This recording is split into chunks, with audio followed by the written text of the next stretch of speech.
কে আপনি? ফুল নিতে এসেছি। আপনাদের কি ফুলের দোকান আছে? আমি মূলত আমার নিজের জন্যই ফুল নিতে এসেছি। সরি, আমরা তো পাইকারি বিক্রি করি, খুচরা বিক্রি করি না। আপনি অন্য দোকানে যান। লামিয়া, ওই পোলার সাথে কি কথা তো? আমগো কাস্টমার আইছিল আমগো এখান থেকে খুচরা দামে ফুলের গাছ নিতে। আমি কইছি আমরা পাইকারি ছাড়া বিক্রি করি না। এইটুক কথা বলতে এতক্ষণ লাগলো? তুই আমার মেয়ে হয়ে আমার সঙ্গে মিথ্যা কথা কস? তো বাবা হয়েছেন তো কি হয়েছে? এত বড় মেয়ের গায়ে কেউ হাত তোলে? আপনার কাছে আমরা কিছুই বিচন না, গাছ না ফুল না কোনো কিছু না, সার না মাটি, কিচ্ছু না। আপনি যান, যান আপনি। কি হয়েছে? কি তোমার মাইয়া একটা পোলার লগে গুজু গুজু ফুসুফুসু করতেছিল। কেন করিস এসব? আপনি আমার পিছে পিছে কেন আসছেন বলুন তো?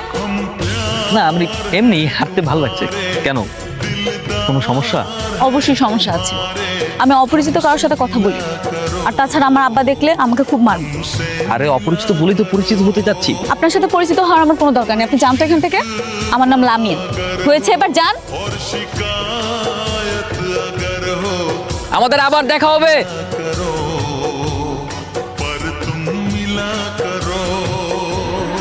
কি আপনি এখানে? তোমাকে বলেছিলাম না আমাদের আবার দেখা হবে।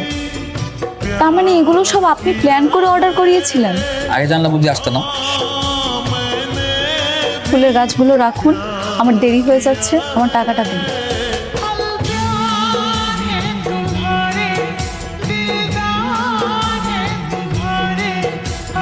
তোর আসতে তো দেরি হলো। হয়েছে কি, ওনার না বাসায় গিয়া পাই নাই, এই জন্য একটু দেরি হয়ে গেছে।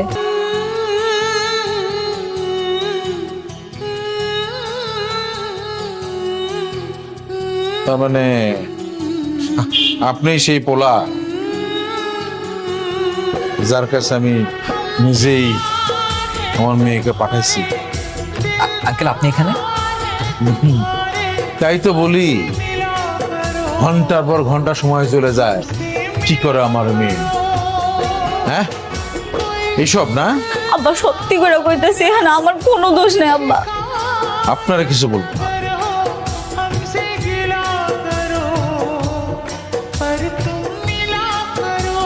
শুনো, আপনি নাকি আপনার মেয়ে এবং স্ত্রীর উপর নির্যাতন করছেন। আমি দেশে নারীদের পক্ষে যে কত বড় আইন আছে আপনি জানেন? বলো না কেন, আমি কি মারি তোমাদের? উনি আমারে কোনোদিনও মারে নাই। স্যার, স্যার এই লোকটা একটা মিথ্যুক স্যার, মিথ্যা কথা বলতে স্যার। ওনার ভয়ে এরা কেউ মুখ খুলছে না স্যার। স্যার আর নইলে আপনি দেখুন স্যার, এই যে এগুলো কি স্যার? এই যে হাতে দাগ, গালে দাগ, মুখে দাগ, গালে, এগুলো কিসের দাগ স্যার? এগুলো নিশ্চয়ই মায়ের দাগ না স্যার? ডাক্তার সাহেব, কি এগুলো? লামিয়া দাঁড়াও। দেখুন, আপনি আর এখানে আসবেন না, কেন? কারণ আপনার সাথে দেখা হওয়ার পর থেকে আমি একটার পর একটা ঝামেলা ফেস করছি। আমার সঙ্গে দেখা হওয়ার পর থেকে মানে? আমার সঙ্গে দেখা করার আগ থেকে কি খুব ভালো ছিলে? আমি বুঝি না, পৃথিবীর কোনো বাবা কি তার মেয়েকে এইভাবে অত্যাচার করতে পারে? বলো। পারে। আপনার জন্য আমি প্রত্যেক দিন মার খাচ্ছি। তোমার বাবা একজন মানসিকভাবে অসুস্থ মানুষ, একজন খারাপ মানুষ। আমার বাবা সম্পর্কে একটা খারাপ কথা বলবেন না। আমার বাবা খুবই ভালো মানুষ ছিল। উনি আমার বাবা না। তাহলে বাবা বলে ডাকছো কেন? কে সে? কারণ আমার বাবা মারা যাওয়ার পরে আমাদের যখন যাওয়ার কোনো রাস্তা ছিল না, তখন তিনি আমাদের আশ্রয় দিয়ে আমার মাকে দ্বিতীয় বিয়ে করেছে। তাই বলে এইভাবে অত্যাচার করবে, এইভাবে নির্যাতন করতে পারে? অবশ্যই করতে পারে। যিনি আমাদের খাওয়াচ্ছে, পড়াচ্ছে, থাকার জায়গা দিচ্ছে, উনি অত্যাচার করতেই পারে। লামি, এগুলো কোনো কথা হতে পারে না। তুমি শোনো।